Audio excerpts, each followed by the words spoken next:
Word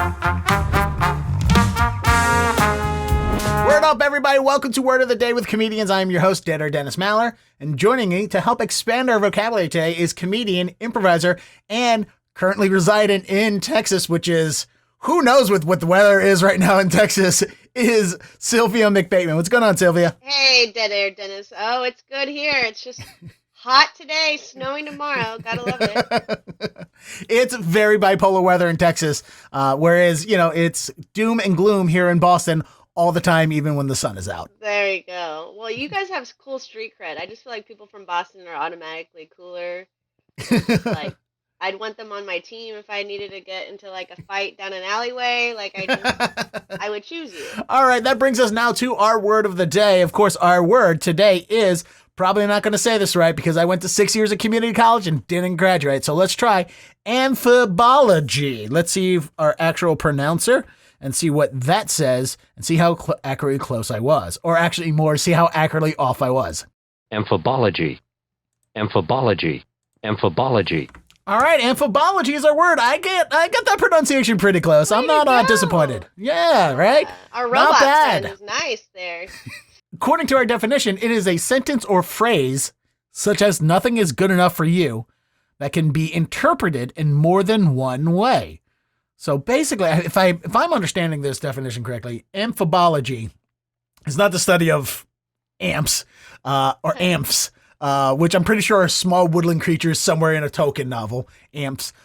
It is like a double entendre, only it doesn't mean sexual. Mm-hmm. Does that sound right to you?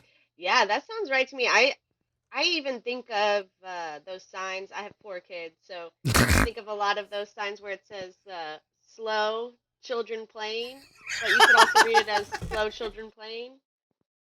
So I don't know if that's along the same vein. I feel like, that I think that checks out. Like if you, a sentence or phrase that can be interpreted in more than one way. Yeah. So yeah, it's like slow down children at play, or more like slow children at play. Exactly.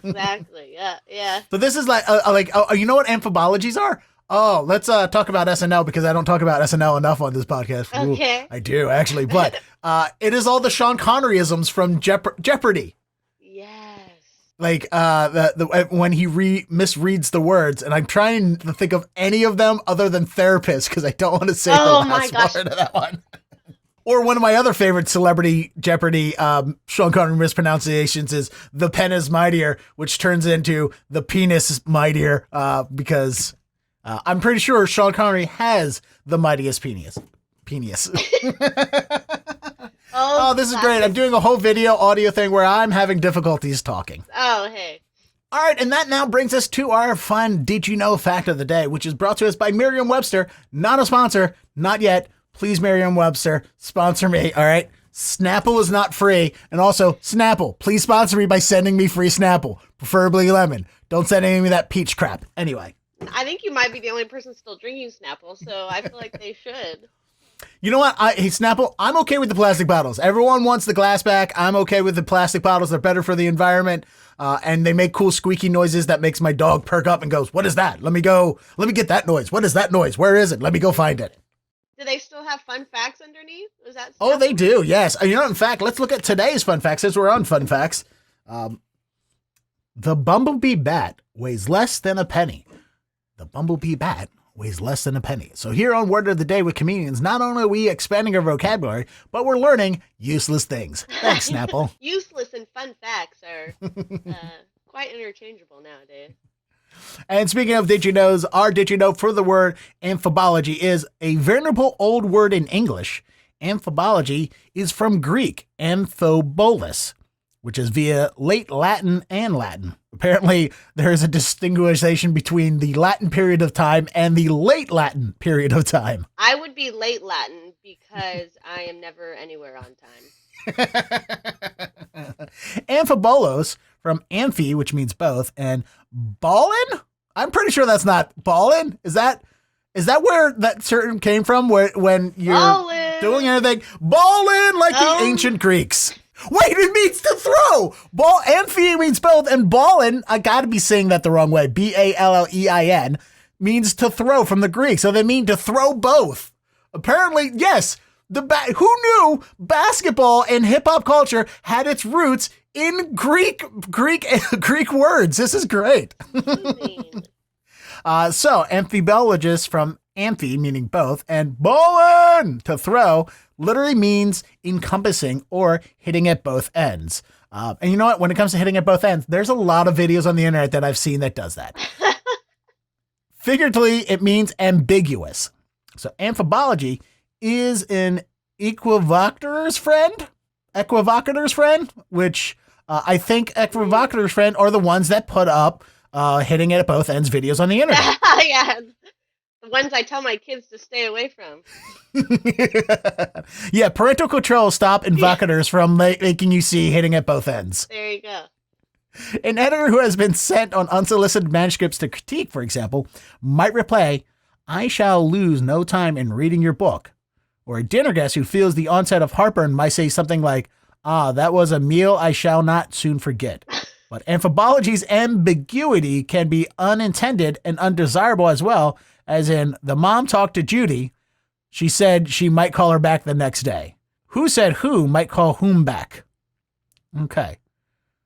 Which, by the way, you have kids. I hope you named one of them Judy. That way this makes it very personal to you. You know, I haven't, but there's maybe still time to have just for this, just for Teddy or Dennis. Of course, you didn't name your kid Judy because you don't want her working the receptionist desk at a nail file salon. That's why. Exactly, yes.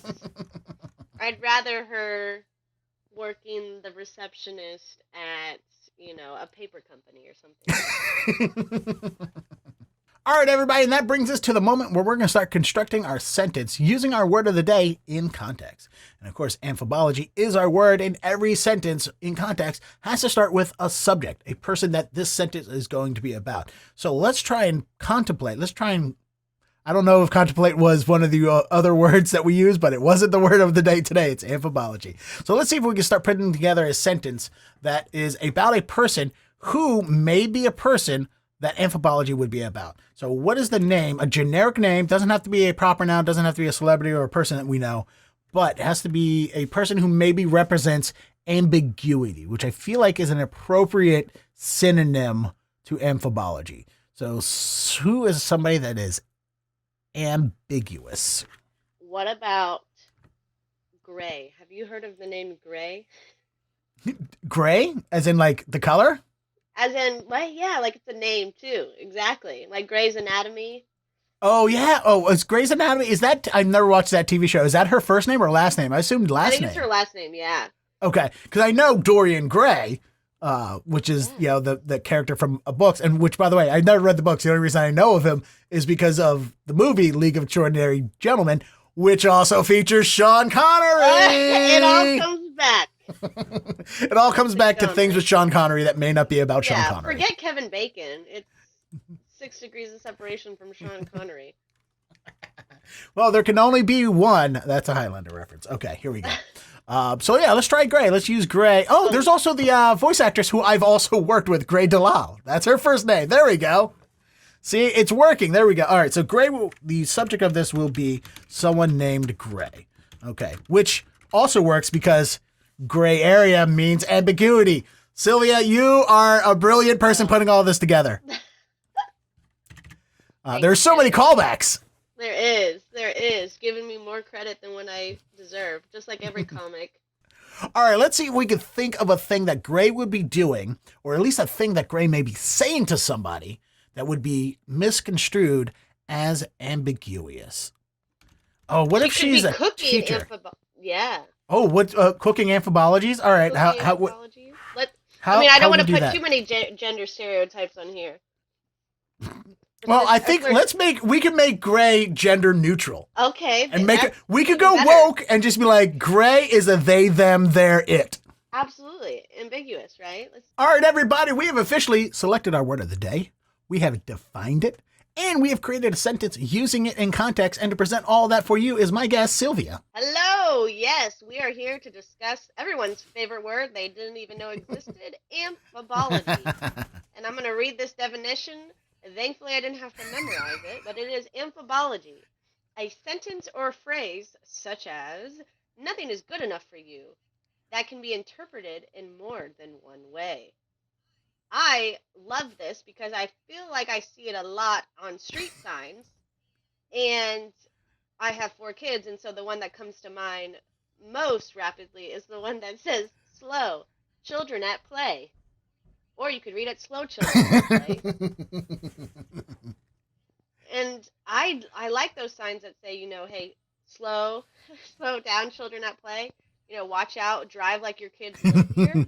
But I think I need a sign that says, drive like your accident-prone kid lives here, because there is a difference between my kids that aren't accident-prone and my one that she would more likely accidentally fall into the street. So that is a bit of a tangent for whoever invents those signs, but yeah. Okay, this is the sentence we came up with the word amphibology.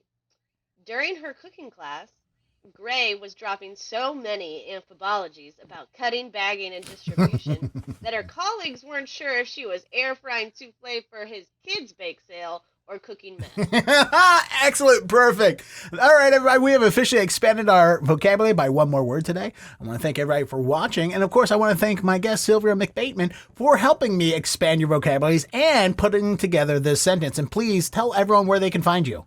Yeah, you guys find me on Instagram at Sylvia Mc Bateman. I am on the stories, on the comments. I love interacting with people that are coming to check out my girl. But not like that, because I am a teen comic and I'm a mom of 4, so there's not a lot to check out. Let's be real.